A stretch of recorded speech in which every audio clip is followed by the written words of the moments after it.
Wow, ang daming pulutan. Balunan, pink Sprite, ni popsicles. Ang dami niyan. Parang 3 days ba kami inom? Di Ay, pag titira mo. mag-iinom ka, Ah, wala kang pulutan. Pwede mo paruto. sige. Tira mo ko. Lagyan na lang sa freezer. Grabe ah. Kasi, after ng birthday ni Kendall, iinom kami. Charot. Hindi. Meron kami dito bisita sa bahay. Kaligo ko lang. Basa pa yung hair ko. Ang sarap ng atay.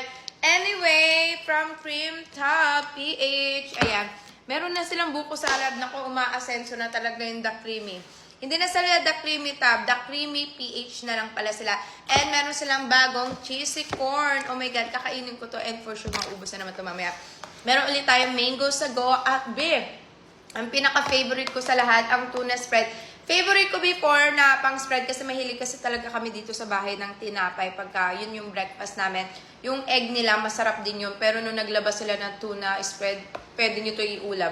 Yung kapatid ko inuulam to eh. Pero masarap siya talaga pang spread sa tinapay. Sobrang sarap kahit konti lang ilagay nyo sa tinapay. Malinamnam siya. So, kakainin natin to. Pero magbe-breakfast muna ako. Oh my God, creamy corn. Gusto ni Kendall tong mga corn na ganito. Tsaka sila Ate Maricel. So, isi-share natin to sa kanila mamaya. And ito talaga, sobrang sarap na ito. Kaya kung gusto niyo umorder na mga buko salad, mango sago, or kahit buko pandat, pumunta lang kayo sa The Creamy PH.